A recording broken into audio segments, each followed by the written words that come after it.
Bonsoir, je vais vous présenter le projet Dry It Yourself, qui est un projet de déshydrateur solaire connecté qui a pour but de lutter contre le gaspillage alimentaire. En effet, au niveau mondial, on estime entre 30 et 50% le gaspillage des denrées alimentaires, ce qui représente au niveau de l'Assemblée ce soir environ 30 tonnes à l'année pour nous tous. C'est énorme, et contrairement à ce que l'on croit, les deux tiers du gaspillage ne sont pas au niveau des distributeurs, mais au niveau des extrémités de la chaîne. Donc les producteurs qui jettent des fruits hors calibre, abîmés ou surproduction, et nous-mêmes qui gérons mal notre stock ou qui achetons trop. À cela, nous proposons une solution écologique, la déshydratation, qui est un système très ancien, même le plus ancien, qui est très peu coûteux et qui offre de nombreux avantages. Notre objet, donc à la base, c'est un déshydrateur solaire, ça existe. Donc le principe, c'est que le soleil chauffe les aliments à l'intérieur et il se sèche. Là où nous l'améliorons, c'est que nous avons rajouté des capteurs de luminosité, de température et d'humidité, de poids. Toutes ces informations-là sont récupérées et analysées au niveau d'un microcontrôleur qui a pour but d'optimiser le processus de déshydratation. Ces informations-là, le microcontrôleur agit sur des actionnaires en local, qui sont aussi bien des ventilateurs pour tempérer ou réguler la ventilation, et donne aussi des informations via un afficheur. Mais ces informations, nous les récupérons aussi via un réseau LoRa sur la plateforme Orange, donc dans les deux sens, montant et descendant. Et ces informations-là, nous les présentons aux propriétaires des hydrateurs sous la forme d'un site web qui les aide à vérifier le processus. Donc justement, les services qui sont associés à notre objet, ce sont le suivi à distance du processus de déshydratation, la mise en place de réseaux utilisateurs qui peuvent partager les recettes, gérer leurs préférences, un réseau de petits producteurs qui peut également partager un modèle de plus grosse taille, puisqu'on veut le décliner en deux tailles différentes, et peuvent gérer ainsi la disponibilité des déshydrateurs. Et aussi mettre en place un système de ludification pour essayer d'adopter via un système de score, de récompense, comme ça se pratique souvent. La démarche est initiée par la CIC Tetris, qui est une société, une coopérative implantée à Grasse, qui a pour but la transition écologique, qui est dans ce sens-là. Nous sommes dans une démarche totalement low-tech. Donc en fait, on a utilisé des capteurs, certes, mais on essaie d'être sur le récupérable.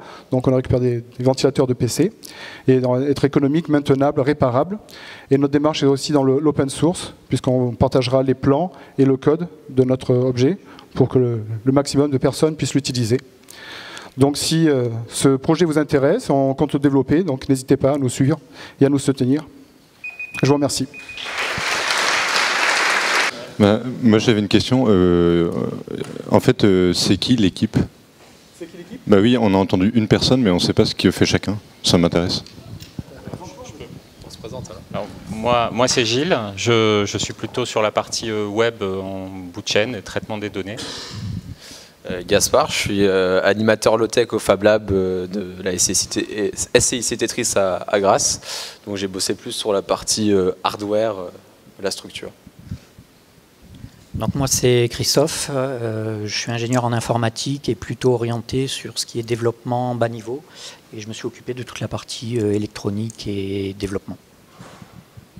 Et moi-même Alain, donc j'ai travaillé et j'ai fait, en complément de Christophe, on a travaillé sur la partie embarquée électronique, et aussi pour un peu fédérer toutes les bonnes énergies. Voilà, pour notre part, donc ils sont Tetris et nous on est juste des collègues qui les avons aidés.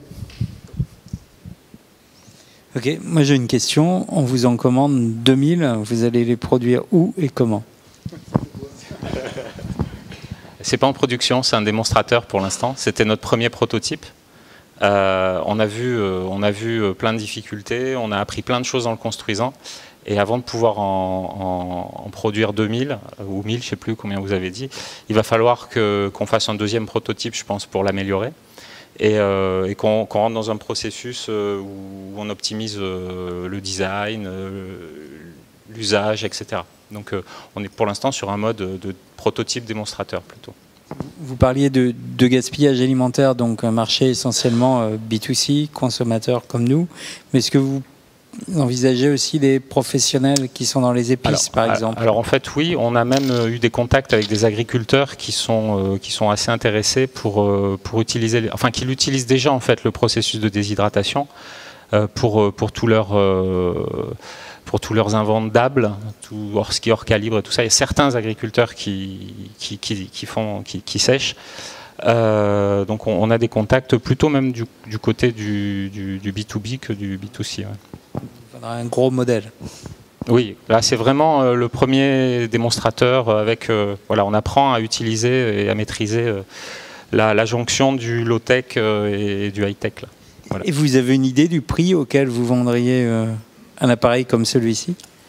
Pas aujourd'hui, c'est difficile à dire. On a évalué le coût de revient de ce qu'on pourrait faire pour avoir une solution identique avec le même nombre de capteurs, les mêmes capteurs. On se situe entre 50 et 60 € sur des prix unitaires non négociés ou quoi que ce soit, hein, donc c'est vraiment de base. Donc évidemment ça peut baisser.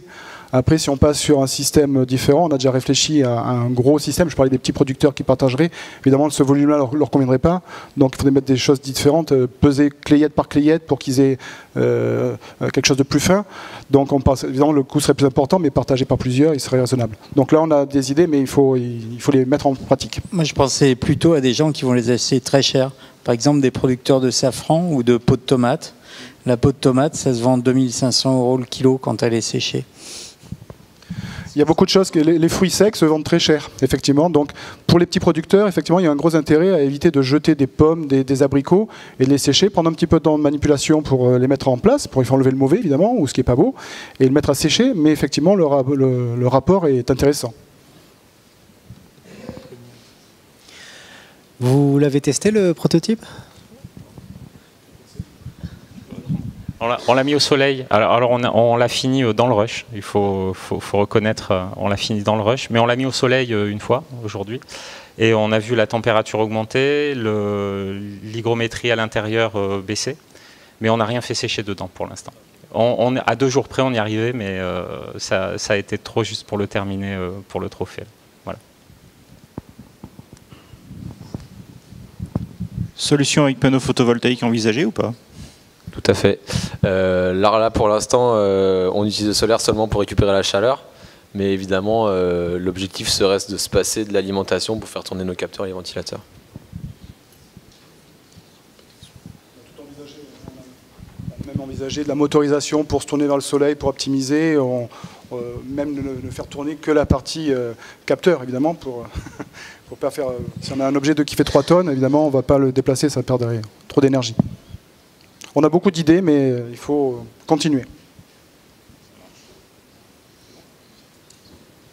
5 secondes, c'est bon. Merci. Merci.